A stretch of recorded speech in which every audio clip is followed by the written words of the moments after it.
Hi guys, good evening. Welcome back once again to the EdWord. I'm your host Eddie, and in tonight's video I will be doing my episode review and recap for the season 2 finale of The Strain. Now before I begin, of course, with all my review and recap videos, this will be full of big big spoilers regarding the very big, explosive season 2 finale of The Strain. So if you're not caught up on The Strain or you didn't see the season finale last night, do not continue watching or listening to this video as I will be discussing big spoilers. You have been warned. That being said, wowza. There was a lot happening there that I was not expecting. I mean, I knew that even if Icorus had lost the bid or the auction to Satrakian, they would have attacked him, killed him, and tried to get the Ausidio Lumen back. And at first I thought to myself, well, why don't they just attack the place with Strigoi? Well, they can't, of course, because it's during the daylight, and Icorus would be alone without Palmer or the Master or anybody else there. And Fett and Satrakian go there. They start the bidding war. And I thought, this episode was very interesting because it's like new alliances are formed and relationships also begin to deteriorate. For example, Palmer played an incredibly risky move by denying access to his account to Icorus for him to keep bidding on the book because Palmer was the one who had more money than Satrakian, shockingly, but he cut off Icorus and wouldn't allow him to continue to bid or purchase the book. So, as Satrakian points out, it seems that Palmer would prefer that he has the book rather than Icorus and the Master, and you could just tell how it just pissed off Icorus.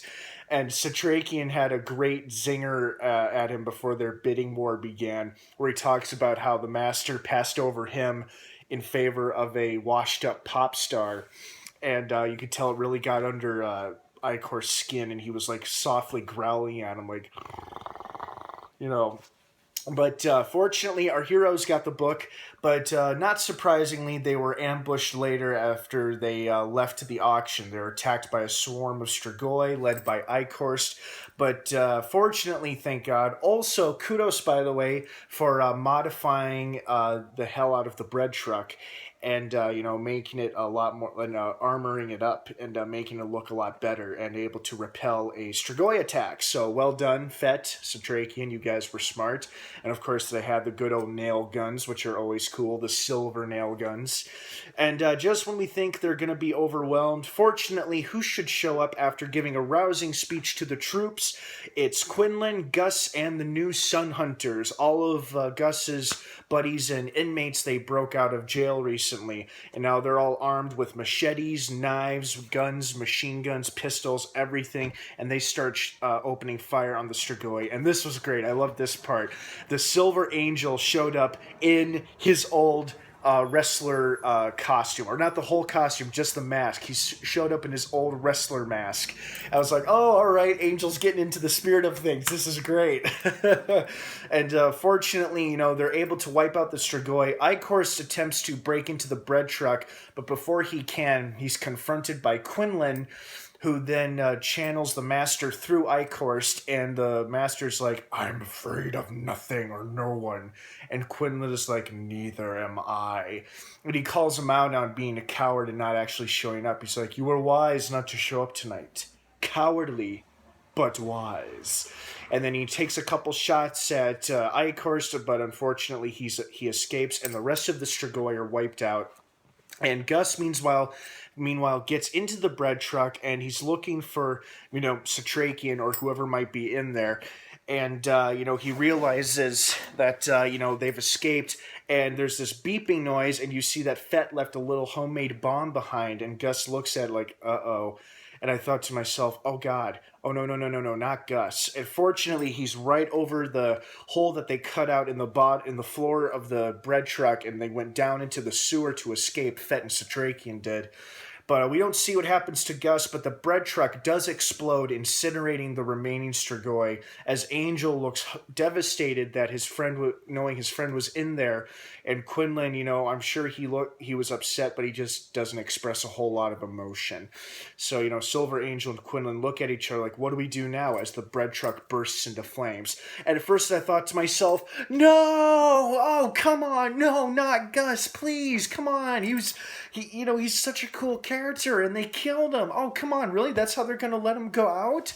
I was like, oh, please let him drop down the hole at the last second to avoid the explosion. Please let that happen. Meanwhile, the rest of our heroes, Nora, F, and Zach, have, thanks to Councilwoman Justine Feraldo, have safe passage to leave New York to go drop Zach off with his grandparents down in Georgia, while Nora and F, after they drop him off, return to Washington to get their bioweapon made. And things are going pretty smoothly so far, and they have no idea that the man sitting with them is the former owner of the Acedio Lumen before he sold it to the black market dealer, the guy with the gold teeth, the one who is holding the bidding war between Satrakian and Eichhorst. They have no idea they're sitting with him, and things are going smoothly so far until all of a sudden the train derails because they hit like a tunnel's worth of Strigoi. It's like the Master sent all of his minions down there just to be like, just to be like, what's the word I'm looking for? Like crash test dummies, essentially, except they're not crash test dummies. They're all just sent down there to cause the subway to crash. And I was like, wow, the Master has absolutely no regard for human life or even his own species' lives. I mean, they're his pawns, and they'll do whatever he says. They're basically empty shells, these empty bodies and these nasty shells, and they'll just blindly follow his orders. And they all serve as sacrifices to make this subway derail. And unfortunately, F is separated from Nora and Zach because he went to go get some food.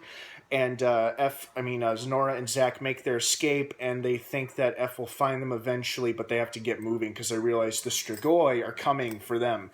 And more specifically, Kelly. Excuse me. Excuse me. And more specifically, Kelly, F's ex-wife, Zach's mother, who was watching them from loading when they were loading into the train earlier in the scene, she's coming for them as well. And so, all of our characters are separated at this point because Fett and Satrakian went to go get the book, while Nora and F are taking Zach to his grandparents in Georgia and then taking the train back up to Washington to get the bioweapon made twice, or hopefully for a second and final time. But unfortunately, those plans have been delayed because they've crashed. And then, Fett and Satrakian manage to crawl out of a manhole cover near the river where they see a boat. When they start to walk towards it, and fortunately, who's following behind them? Oh, thank God, it's Gus. Unfortunately, though, even though he is alive, he does point a gun at them. And after a little standoff between him and Fett, Quinlan and Silver Angel show up, where Satrakian makes a really good point to Quinlan. The Ancients never intended to use this book to destroy the Master, because anybody who has the book could also destroy the Ancients if they wanted to, but Satrakian's more interested in the Master.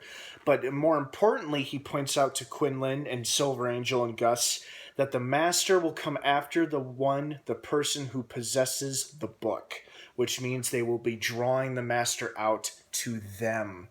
And with that being said, we have a new alliance. Finally, our two main groups of heroes have finally allied with each other to take down the Master. Unfortunately, Vaughn, who is still MIA, presumably dead, but we still haven't actually seen his death scene.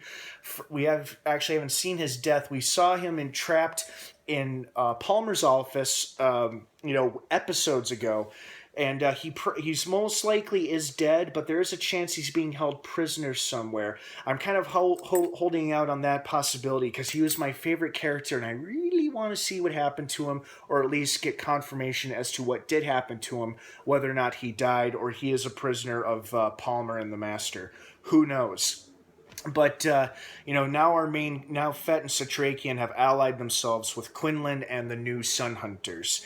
So at least all these characters are finally working together instead of against each other, because they both have the same goal. They share a common goal and enemy: destroy the Master, wipe out all of the Strigoi. That's what they both intend on doing, and so they're finally working together. So, yay. Speaking of Palmer, giving a great big fat fuck you to mostly Eichhorst and the Master, Eichhorst, of course, shows up to Palmer's suite where Palmer and Coco are waiting, and boy, is Eichhorst pissed. In fact, this is the most emotion I think we've ever seen him express or use, and I'm not counting the flashback when he was still a human being in during World War II era, when he first becomes a Nazi. I'm talking about when he's been a Strigoi this whole time, and we finally see him express some emotion. He was humiliated and embarrassed at the auction. He blames Palmer for allowing Satrakian to leave with the book, the Ocidio Lumen.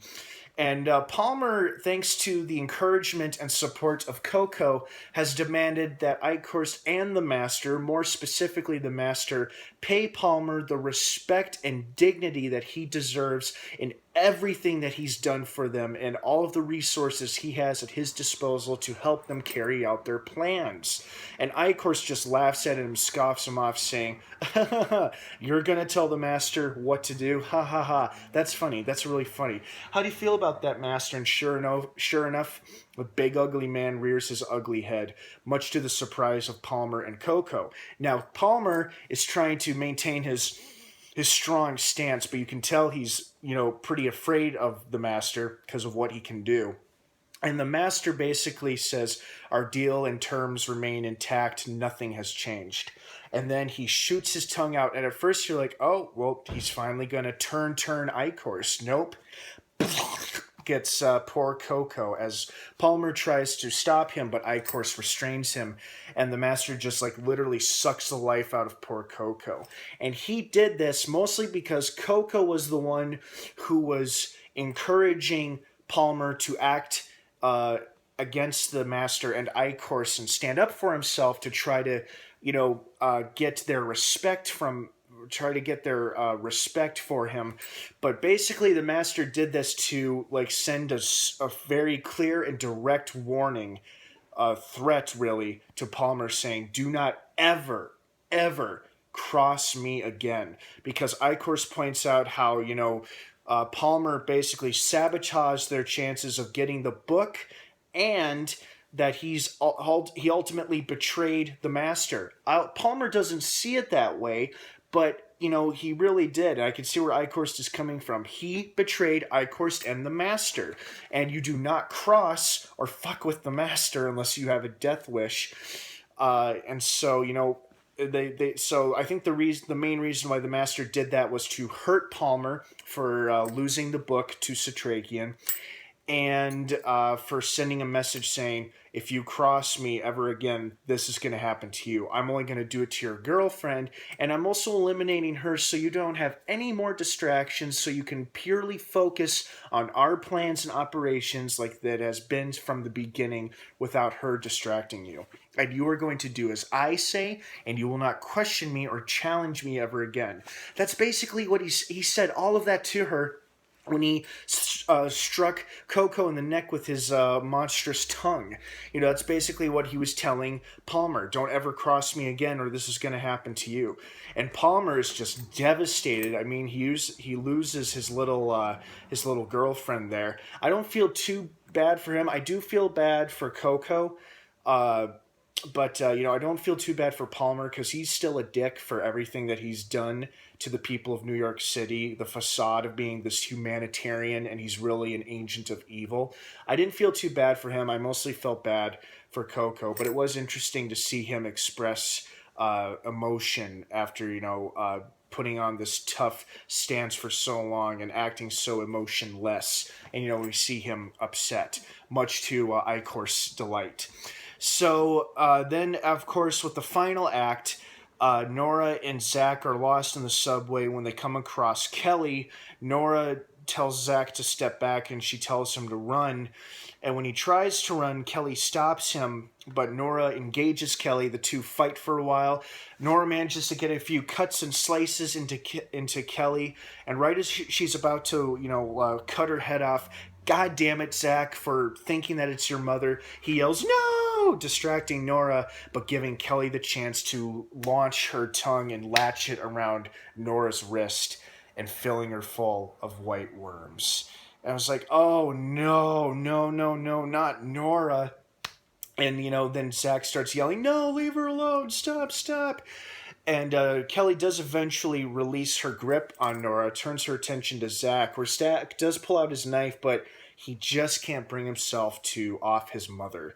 And he still obviously thinks this is his mother. So she holds him close, and then the master's like, bring him to me. We can hear the master's voice echoing in her head, like, bring him to me. And then Kelly leaves with Zach as he turns back, holding his mother's hand, and turns back and watches a dying Nora in the middle of the subway tracks. Moments later, F finally shows up, sees Nora lying on the ground, and at first he thinks that Kelly turned Zach, but all she did was take him away. And unfortunately, Nora, using the UV light lit in the subway there, is filled. Her whole neck, her throat is just filled with white worms. And both she and F just look completely devastated as they both realize what's going to happen to her. And she brings up a good point that when she turns, the master will be able to see through her eyes, hear everything F has to say, and she'll come for F when she turns into a Strigoi. So not allowing that to happen, she basically says, I love you to F, takes her machete and touches the furthest track of the subway, which is nothing but surging electricity, and electrocutes herself to death in front of a screaming F, like, no! And he's just completely torn apart by his girlfriend killing herself right in front of him. And he didn't even have to cut off her head or anything. She just flat up killed herself. I was like, damn. So, I mean, this was overall a hell of a season finale. A lot of promise for season 3. I'm looking forward to it. It'll probably debut around the same time again next July, or mid-July of 2016. And I think we're going to see a new F. Now that he's lost 2 loves in his life to the Master, he's going to be more driven, determined, and bound for vengeance more than ever. And he's especially going to be on a mission to get his son back. I think that's going to be a big driving point for the first part of Season 3, is F getting his son back. And now our 2 main groups of heroes have finally joined forces. We've got Satrakian's group allying themselves with the new Sun Hunters, Quinlan, Silver Angel, Gus, the Ancients. So we're going to see some new relationships start to develop between all these characters, which is really exciting. And overall, this was a hell of a season finale. And I bet a lot of people, like myself, were wondering, wow, we haven't seen too many major character deaths on the strain. We got a couple last season, but we haven't gotten a whole lot this season. We've had character deaths, but none of them were that big, really. But we did see, this episode definitely fulfill the whole major character death thing. I mean, we lost Nora, we lost Coco. It was full of death and huge, shocking surprises. But at least, thank God, Fett, Satrakian, and Gus all survived. That's what matters. Now, regarding the 3rd season, I think we're probably going to see Dutch return. I think now that Nora is dead, they're going to have their one and only female character return. Let's face it, she's got to come back soon. She's still in New York because she did go off with her bisexual roommate girlfriend, but I think she'll return. That's a certain. Hopefully we'll see Councilwoman Justine Feraldo return as well. Samantha Macis, great actress. So hopefully we get to see more of her next season. And hopefully we find out what actually happened to Vaughn. Is he a prisoner of the Master and Palmer, or did he actually die in that episode? Well, guys, I hope you enjoyed this season of The Strain and the season finale as much as I did. Well done, Mr. Del Toro. Great job, cast and crew of The Strain. Great job, FX. Looking forward to season 3 next summer. Thanks for watching this video. Don't forget to like this video, subscribe to this channel, leave your thoughts and opinions and your feedback down below. What did you think of the season season overall? What was your favorite part? What did you like about the season finale? Could it have been better? Could they have done a little bit less, a little bit more? Please leave your thoughts and opinions down below. I'd love to hear from everybody. And of course, let's be respectful of one another's beliefs and opinions as well. Thanks again for tuning in here on the EdWord, and stay subscribed for more upcoming content. And don't forget to tune in this Sunday night to AMC for the season 6 premiere of The Walking Dead. Ooh, it's going to be exciting, guys. All right, have a great rest of the night, everybody. Thanks again for tuning in. And of course, until next time, may the Force be with you.